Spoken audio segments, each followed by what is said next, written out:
This podcast is sponsored by nobody. Hey dudes, welcome to Splat from the Past, the only 80s themed horror and sci-fi show where things can get totally radical. Now today I will be welcoming Wayne Schmidt. Wayne co-wrote, co-produced one of my favorite sci-fi movies from childhood, The Daytime Ended, celebrating its 45th anniversary.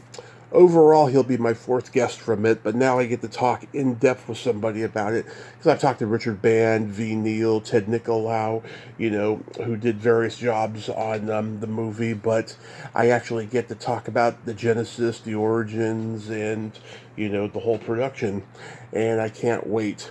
Wayne also is a film editor. He edited Night Train to Terror, Dinosaur Island, Fred Olin Ray movie, and several others that I've interviewed from that, Improper Conduct, Virtual Combat, stuff like that. And it's going to be a great conversation today. Happy birthday to the king himself, Elvis Presley. He would have been 89 today. That's a scary thought, eh? I tried to get an Elvis movie guest for today, but I was unsuccessful pulling it off. Nevertheless, happy birthday, Elvis. Happy birthday, the king. So yeah, here is my interview with Wayne Schmidt. Hey, Wayne, welcome to the show. How are you today, sir? I'm pretty good. How about yourself? I am fantastic. This is such a great honor. Thank you so much for taking the time today. Happy to do it. You're getting to me before I get so old that I can't remember any of this stuff, so good timing, I guess. So, going back in time, did you gravitate toward film early on in your childhood? Oh, yeah. I think it was like 7 or 8 when I got an 8mm projector for Christmas. And, a couple of the old Castle film home movie versions of the Universal horror movies and things like that. And wow. That set me on my way. Wow, that is so awesome that you got the old technology there. Absolutely, yeah. Do you remember the first movie that impacted you? Oh, that's a good question. Could have been probably either Son of Frankenstein or Creature from the Black Lagoon. They used to run them on KTLA in Los Angeles in the afternoons on Sundays, and just blew my mind. They were great. Yeah, those are great. You grew up on the old Universal and Ray Harryhausen movies? Oh yeah, absolutely.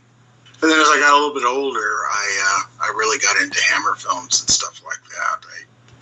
Horror Dracula just absolutely, when I saw it, I was just amazed. It was when you're used to the Universal ones, and then all of a sudden you got Christopher Lee, and it was like, wow, this guy's bad news. So I was a lifelong fan after that.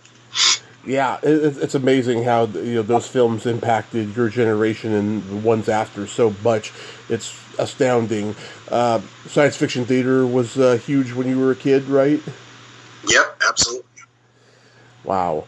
Now, did you read Famous Monsters? When I could get it, it's funny. Where I lived, I was in an area close to San Pedro in Los Angeles, and they were almost never on the newsstands. The first time I was even aware that there was such a thing was when one of their paperbacks compilation things came out. It was in the paperback rack, and I just opened it up, and I was like, bugged my mother endlessly for giving my allowance in advance. I had to buy it. So that was the first time I'd seen them. After that, the only way I could get them was to subscribe, because we're never on the newsstands around there. Yeah. So you're from San Bernardino?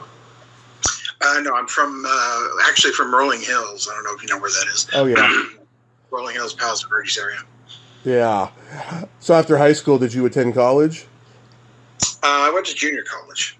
And actually, it's funny, I kind of shadowed college at Loyola University. All my friends went to Loyola University.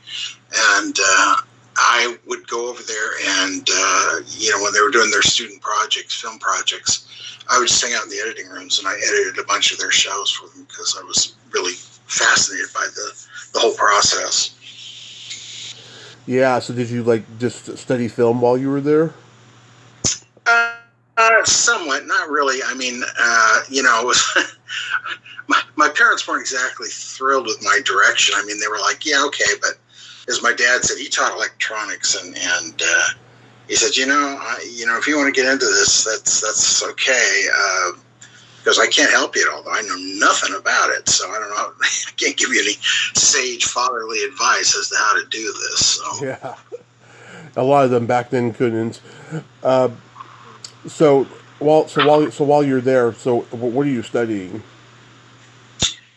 Primarily film, film and media. Did you go PA on people's sets and stuff? Yeah, I did that. I mean, the thing, and I shot a couple of Super 8 films. Yeah, I'm sure for people today, for the kids today and stuff like that, they really can't appreciate how difficult financially it was to make anything on film. Even Super 8, it was, if you're going to do anything remotely, more than just a couple minute movie or something, it was really expensive. So, you didn't make a whole lot of stuff. You just, you made a couple of things, and that was about it. So at what point did you meet David Schmoller and J. Larry Carroll? Well, actually, I didn't meet them until working on, when we had Daytime ended in production, or was at least greenlighted by Charlie. They were already there on, Tourist Trap, and I wrote the first draft of Daytime Ended in about 7 days. The thing you find out when you go into any kind of, I don't think it's really changed much when you go into any kind of professional productions and stuff, is that there is never, even if there is time, nobody will tell you there's time. So everything is like, well, we have to have this, in some completely unreasonable schedule. So I was, told I had to have the script done in a week. And so I was like doing 18-hour days. I was dreaming script pages, and it was nuts. And then after my draft was done, Charlie wanted David and J. Larry Carroll to take a crack at it. So they did the second draft. And actually, there were 3 drafts. Mine was the first, theirs was the second, and the third one was by a friend of the director's. And of the 3, I liked David's and J. Larry Carroll's the best. Mm-hmm. What's the genesis of the story? Well, it started out, the way the whole thing came about was that Steve Neal, who was a friend of mine, had worked with Charlie. He was a makeup artist, and he had supplied makeup for Laser Blast and End of the World, 2 Charlie movies. And, all great movies. Yeah. Well, not everybody shares that opinion, but yeah, they're a product of their time. All that stuff is right. But this was around '78, and the big things were Star Wars and Close Encounters had come out, and they were killing it at the box office. And so Steve went to Charlie and said, "Look, we can do something on a low budget, just DIY it kind of a thing." And he said, "Okay." And originally, what we were going to do was a sort of an outer space version of Death Race 2000, basically with starships, And Charlie wasn't completely convinced we could do that within the budgetary range that he had in mind. So we shot a little demo reel of it, and it was just 1 or 2 shots of spaceships going by and stuff. And he was like, "Yeah, okay, that's nice, but let's try for something a little more earthbound, or not quite as involved. It doesn't not as many special effects, as the end result ended up being." But so we went back, and really our genesis for it was Steve and I were both big fans of The Outer Limits, and also the Twilight Zone episode Little Girl Lost, where she's like sucked into another dimension through the wall or something like that. So those were kind of our jumping off points for those. We thought, well, we can do something, based in a house and not get crazy with locations and, stuff like that. And we had worked out a couple of ways to do these things that wouldn't seem too expensive. But as things went along, it was, it was so many things that we thought we were going to do as, live bits on the set turned into opticals. And it was just, it got a lot more complicated than we had in mind. Mm-hmm. Yeah, had you seen Bill Rebaine's Invasion from Inner Earth at that time? No, I'm not familiar with that one. Yeah, it came out in 1974. There's little similar things about it. I could see both of them easily on the same bill at some grindhouse or something back then. You know, Invasion from Inner Earth is about. It takes place in Milwaukee in the snow, and there's some life force from another planet attacking the Earth, and they can't leave the house.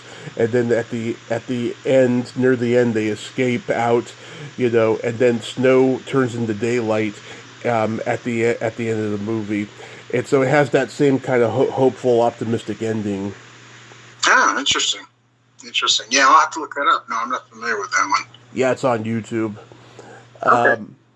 Yeah, I was 10 or 11 when I started renting. The daytime ended. Our neighborhood video store had the original Media Home Entertainment print, which had the entire catalog of movies listed on the back of it.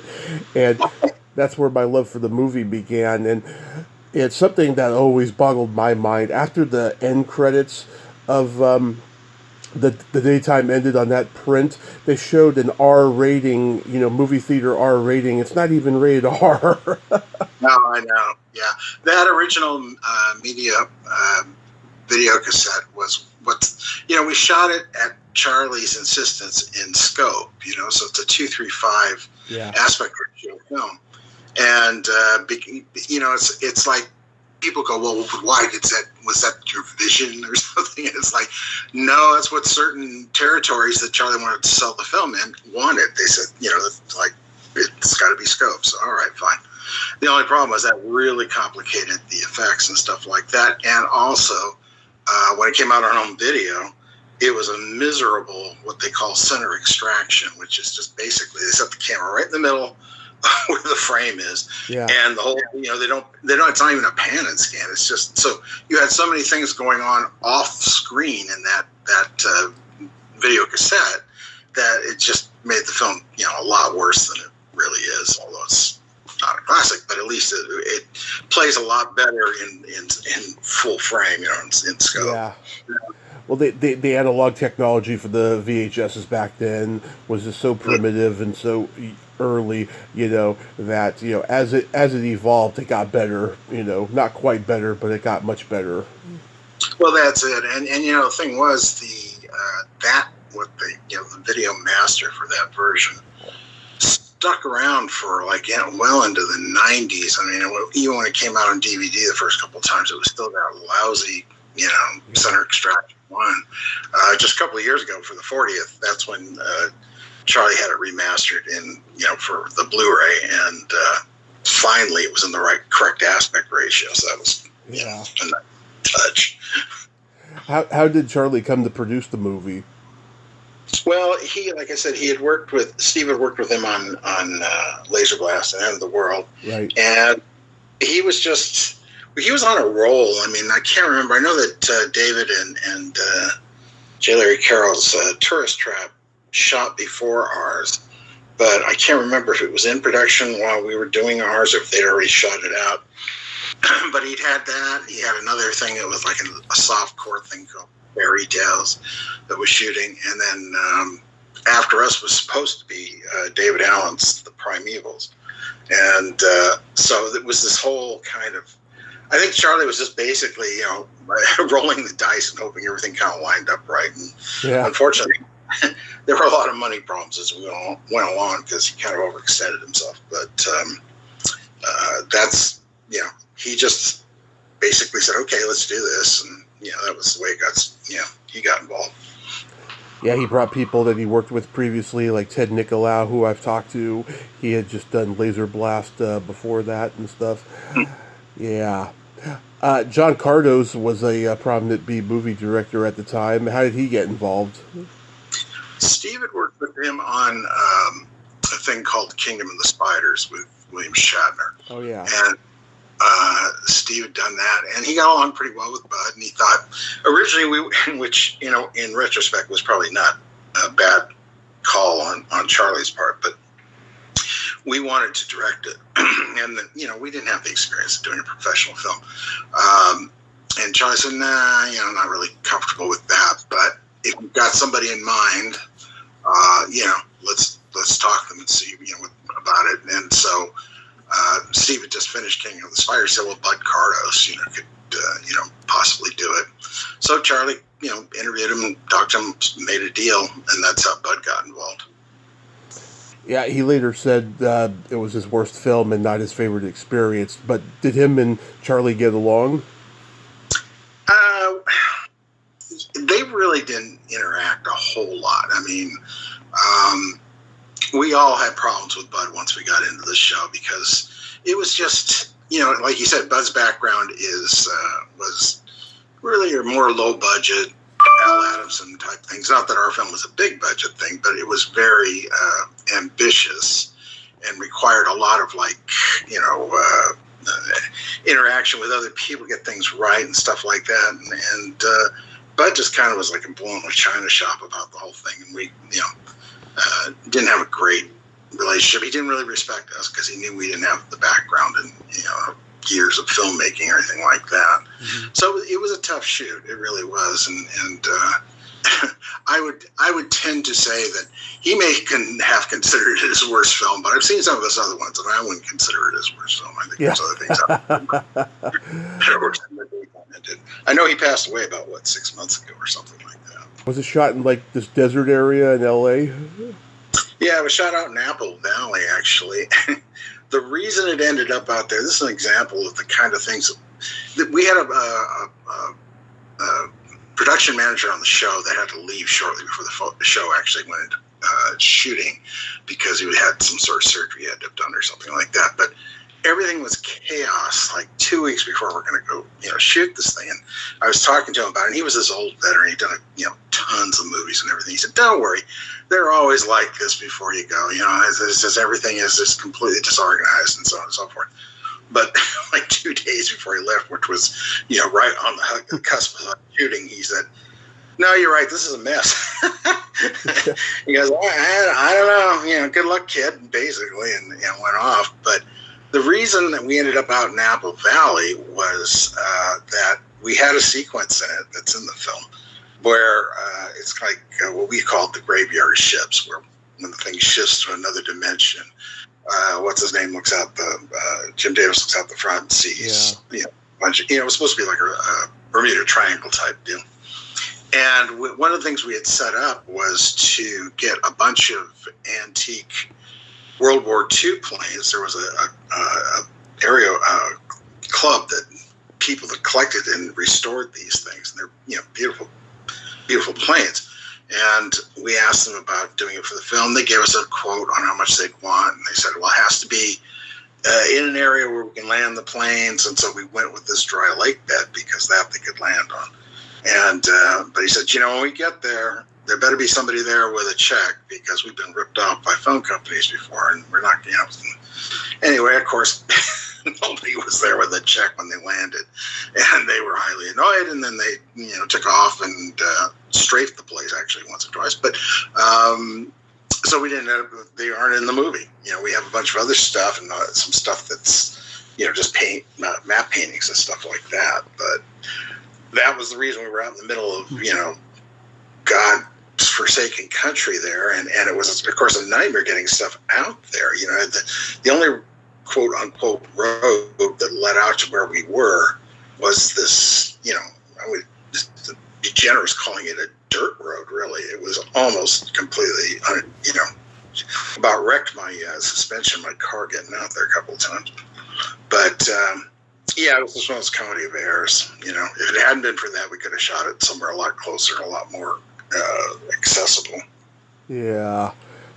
So Jim Davis, he was about to do Dallas at the time, but he had done the Rescue 8 in the 50s, and he was a legend and all that stuff. And the Rescue 8 is a fire department show nobody remembers except for the people who were there. He's great in the movie, though. He's very grandfatherly and heroic. How did he come to be cast? He was a friend of Bud's. Originally, we tried to get Robert Culp, and we tried to get, we tried to get William Holden? I can't remember. There were a couple of people we were going after, and it was just, it was kind of out of our budgetary range with them. One of the reasons, Marcy Lafferty, who's the mother in the film with the little girl, she was actually Shatner's wife at the time. Right. And Bud had kind of set that up as like, he goes, look, let's cast her in this part, and maybe with her involvement we can get Bill Shatner to do the other thing. I was like, well, okay, I guess that'd be all right. Certainly from the sales standpoint, it would be a big plus. So we went ahead and cast Marcy Lafferty, and then I actually talked to Shatner at one point. We sent him out the script, and he was like, well, I'm doing all this science fiction stuff. I really don't want to do any more of that right now. And so he wasn't really very interested in doing it. But time was running out, and then Bud said, well, look, I know, Jim Davis, and I'd probably get him to do it. And so that's how that came about. Oh. And Christopher Mitchum, he was becoming a B movie star at a time when his father was still very popular. Did his father, was he considered, or did he come to the set? No, we didn't. The reason that we cast Chris, which again is another example, like it's just like with what I was talking about with the film being shot in scope. Chris was very big in the martial arts markets at the time, and he had done chop socky stuff, and it was like, for those markets, they said if you can get Chris Mitchum in it, we'll buy the film. So that's why he's in the film. Very nice guy, though. I mean, he was super easy to work with. He had screwed up his back shortly before our shoot. And then I can't remember if he fell off the horse or if it was just a situation where once he got on the horse, it really ranked his back up. But anyway, I ended up taking him to the hospital. Yeah. And we had a nice talk on the way, about the odds and ends of stuff. And he was just, like I said, he was a real trooper and very easy to work with. Nice. Scott Colden was coming off of Sigmund and the Sea Monsters. Natasha Ryan was probably about to do the Amityville Horror yet. She probably hadn't done it yet. This is a fine cast. I mean, overall, for a low-budget movie, it's a fine cast. Yeah, I can't really, in the case of both Natasha and Scott, I don't remember who cast, how they came about being in it. I think Natasha had maybe she was in Kingdom of the Spiders or something. I think she had something, Bud was familiar with her, worked with her before or something like that. I can't remember at that point if she had done Sybil, the TV movie, or not, but she was in that too. Yeah, that came out in 1976. Okay, right. Yeah, again, it's funny because she was, I don't know, I can't remember exactly her age when she was doing our show. But man, she was just like this little girl, but she was totally like a seasoned professional. She was very, very let's get it on. Very much so. I remember I was in the production office one day, and we, when you do these kind of things, you go out. One of the things the production manager was doing, he was going out to like all these different places for product placement. If you give us, 20 cartons of beer, we'll put your beer in the movie, kind of a deal. And that's what happened. I can't remember what the beer was, Budweiser or something. So I had all these stacks of beer in the production office. I remember Natasha walked in and just looked over and looked at me and go, "Drink much?" It was like from a 12-year-old kid or something. It was kind of funny, But yeah, she was fine. She was easy to work with. Oh, that's so awesome. Now, there's a few pony horses in there. Who did they belong to? Again, I think the production manager set that up. I don't know who those horses came from. The thing that was, again, amazing about the whole thing shooting out there in the desert was that, Charlie went ahead and had the connection for the people that were doing our set building. And so they went out ahead. Of course, they went out before we were shooting. They're building the barn. They're building the facade at the front of the house. And we all, none of us were out there because we were too busy doing everything else. And then shortly before we were getting ready to shoot, one of us went out there. I can't remember which one of us it was, and said, you know that they're building that thing like it's a real barn. They're using tongue and groove pine. You could set a bomb off in that thing; it's not going to, fall. And so the horses, when they're in that corral or in the stable there and stuff, man, that thing was built. I mean, we had to really, tear it apart after we were done. But they didn't understand set building very well, so it was well built. Yeah, those horses were cute. I hope they lived a long time. Yeah. Of course, the way that there's that one scene where he's walking around, they're winning and upset and all that kind of stuff. And actually, also they did get that reaction from the horses. Was one of the guys went around the back of the corral thing there and started hitting their hooves with compressed air. Oh. Just enough that it startled them. It was like ooh. So got the correct reaction.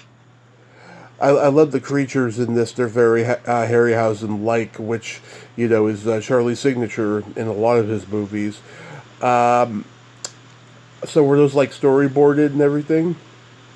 That was the one where the thing, punches its head through the barn door and then all that stuff. That was pretty well worked out. The thing with the little green pixie guy that's earlier in the film.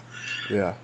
We were doing the whole effects phase of this thing at David Allen's place, because of course he was trying to work on getting Primevals going and everything. But Charlie convinced him, look, let's get the effects for this thing out of the way, and then we'll go on into Primevals, which was of course a whole other story. But and when it came to that, he was the one that did the animation on that pixie thing, and we didn't really have it storyboarded out. And he was asking, well, what's this thing supposed to do? And I said, well, it kind of like, jumps up here, and then if you feel like it, you can do that with it or do this with it. And he just looked at me like I was some sort of idiot. He goes, Wayne, there is no such thing as improvisation in stop motion. And I went, oh, yeah, I can see where that would not be a technique you would use, So yeah. But, we kind of left him to his devices. I mean, it was somewhat dependent on the background plates, the way they were shot. We had that little green follow spot that was going around the room, so we had to match it to that.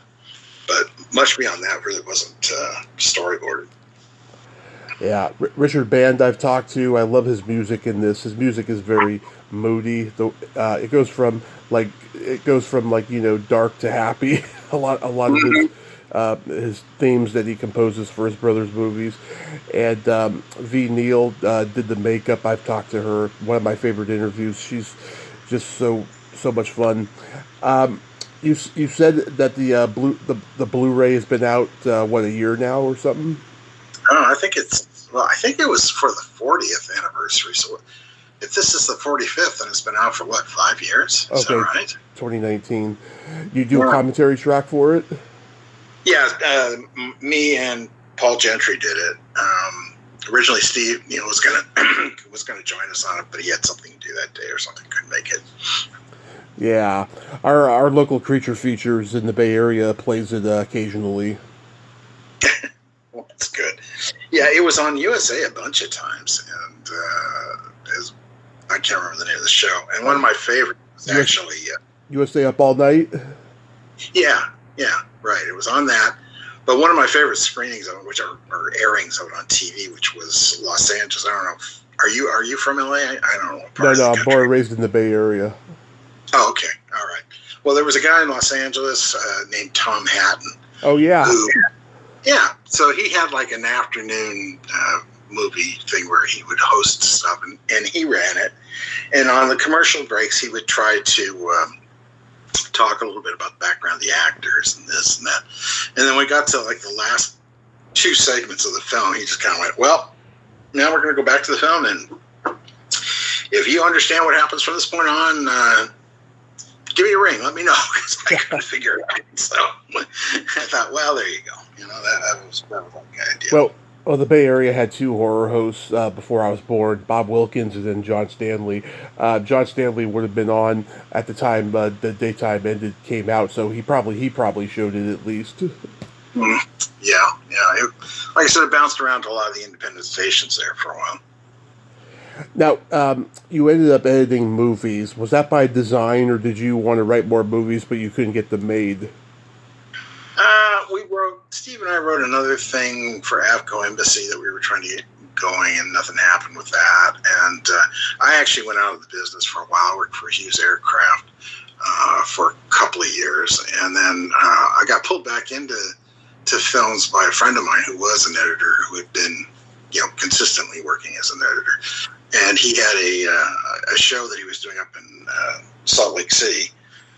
And he said, why don't you come on up and, you can do assistant editing for me and so on and so forth. I thought, well, all right, because I wasn't really happy about working at Hughes. I wanted to get back into film. So we went up there, and that was a book's worth of silliness in and of itself. It was ultimately came out as Night Train to Terror, but it was originally 3 movies, individual movies, and we edited 2 of them. One already existed, and it was crazy. It's a bizarre movie, very bizarre anthology movie. To put it mildly, yes, it certainly is. I mean, the one segment, which was what was originally called Greta, based on, I think, a Haskell Caldwell story or something, Erskine Caldwell or something like that, was in its original form pretty bizarre as well, but it was actually kind of an interesting film.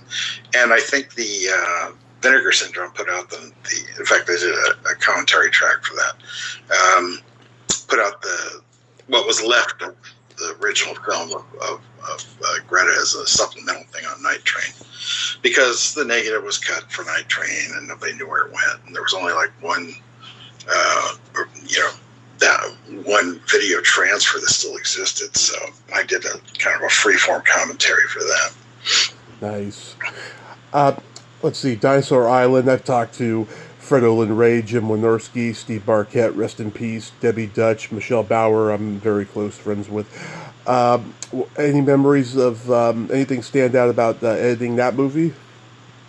Yeah, that was the reason that came about. Again, this friend of mine, Steve Nielsen, who I worked with on the films up in Utah, he was doing a couple shows for Fred, one called Possessed by the Night. I came on as an assistant editor on that.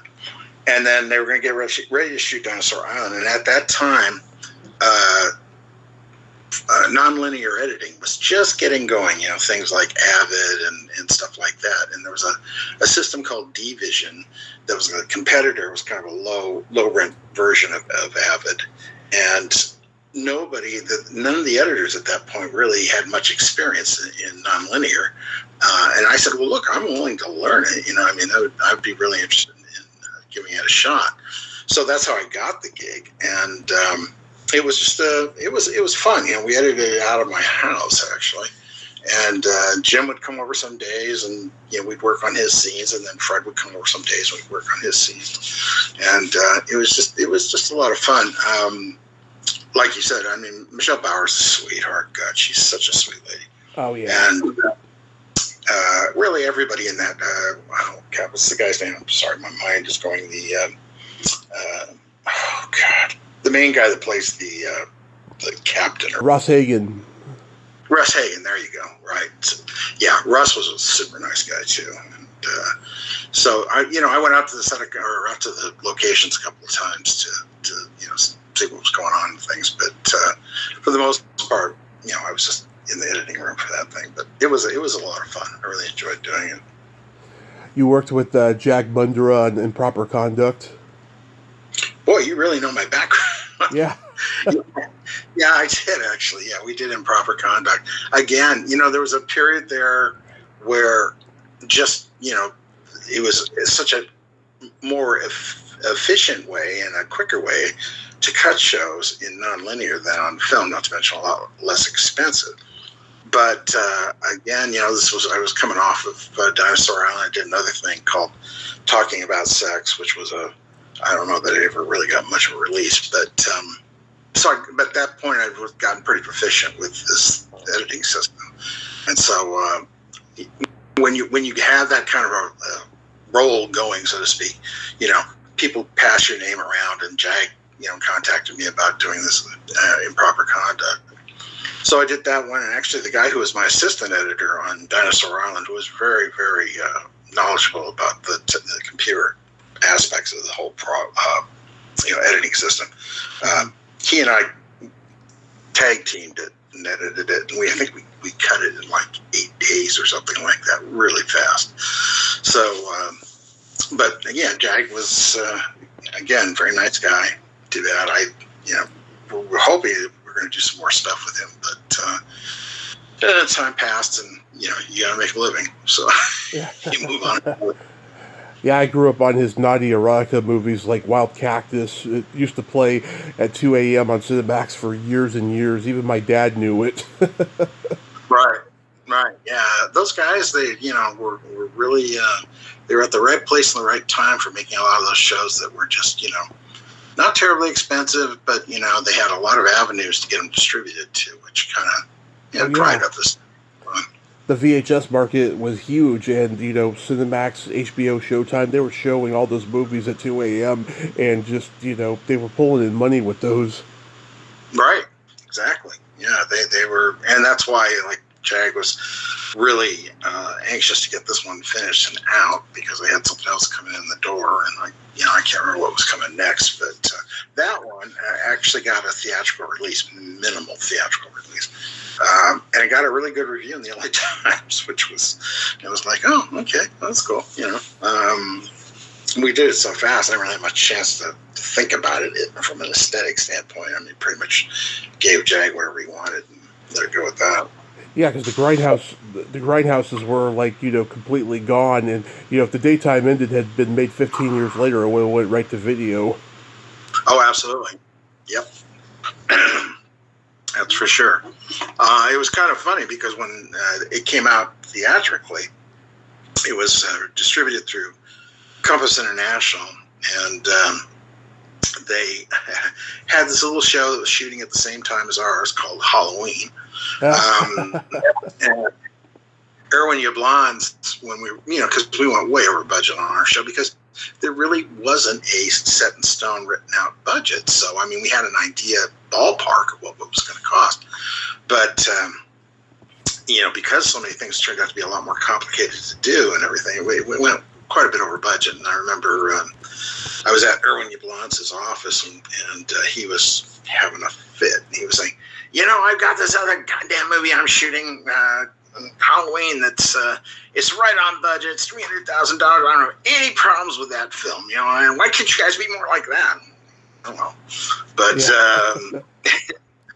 anyway, of course, that was their big thing. But they were also doing a roller blade movie called Roller Boogie with Linda Blair, and that had gone out, that had played, and I guess it did all right. But they put it as a second feature to our film, kind of a half-assed, double feature kind of a thing. And I remember going to see Daytime Ended in the theater I didn't stick around for Roller Boogie. I didn't really feel like I needed to see it. But it was like, it was just a weird audience that was there, because some of them were there for the rollerblade film. Some of them were there for the Daytime Ended. And it was a strange experience. It actually ended up doing okay financially in the theatrical market, but not a big hit or anything like that. And Virtual Combat with Andrew Stevens directing. Yep. Yeah, that was through Jim Wynorski, actually. Jim was partners with Andrew Stevens on a couple of pictures. And that one was already, somebody had taken a swipe at it, gone through it.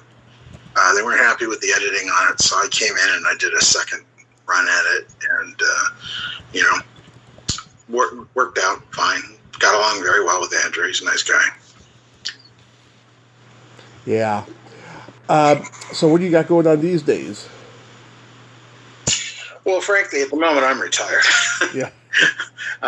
On my stuff. But, after I did the editing gigs, I went into, I worked at Sony Pictures and did film restoration work on a lot of their catalog titles. And then after that, I went over to Universal Pictures. and supervised high definition transfers of a lot of shows. So that's where, most of my post, film making or being involved with films in that respect. So, essentially spent the rest of the time doing the other stuff, which I loved. I really, really loved working on restoring movies and things. That was just, great. It really was great. I mean, so many films like you're talking about, films that were important to my generation and stuff like that, and are still considered classics. It was nice to be able to go in there and make them look as good as they were a long time. Have you ever thought about writing a memoir? It's funny. I started one on the Utah ones because that was such it was a circus. It was so bizarre because, for one thing, they were being shot in a Mormon church. It's kind of called a steakhouse or something like that. I don't know why, but they were the production company had gotten this place and everything, and those films had a fair amount of nudity and weirdness in them and stuff like that. And the Mormons found out about it and they were not happy. There was like almost a scene out of Frankenstein or something. I was expecting to see them with their pitchforks and torches or something coming to burn the place down. But it just as a whole thing, it was really a hoot. So I started to write something about that, and I got about halfway through. I haven't finished it. Maybe I will someday. Yeah, I mean, because I think you got nice little anecdotes here. I think it would make a pretty good book, especially since, I don't see a ton of guys from your generation of B movies writing books and, chronicling this stuff, Yeah, it's, I've been hit up a couple of times by different guys that were doing. There was a guy that was supposedly doing a whole thing about Charlie Band, and I think I sent him a bunch of stuff that I had at the time. But I guess the book was published. I don't know. You always get this thing with when you contribute to this kind of stuff, where they go, "Oh, don't worry, I'll send you a copy when it's done. Thank you so much," and then you never hear from them again. Yeah. So you're not sure if it ever got made or ever got published or whatever. But yeah, that was a different. It was such a different era as far as just the whole process of making films, and I think that so many people that are in it now. I look at sometimes some of this stuff on streaming and things, and even the really the movie's going to be lousy, but it looks good. It looks very professional. It's well lit and this and that. It's just a whole different thing. It's just not that same level of DIY kind of stuff that we were doing, and different feel to it altogether. I know I can't get into it, the digital. It drives me crazy every time I see it. It's just not the same, But, we have so much to look back at and be grateful for. And I certainly am. And I thank you so much for coming on today, Wayne. I hope you have a happy new year. I hope you write that book and be safe out there. All right. Thank you very much. My pleasure. Have a great day. Thanks, you too. Bye-bye. Well, there you have it. Wayne Schmidt. Ain't he a cool dude? What a nice guy, huh? I'm so glad we could have that conversation today to talk about The Daytime Ended and some of the other movies he worked on. That was a great conversation. Well, until next time, this is Tommy Throwback Kovac saying there's no shame in living in the past because the present sucks. Later, dudes!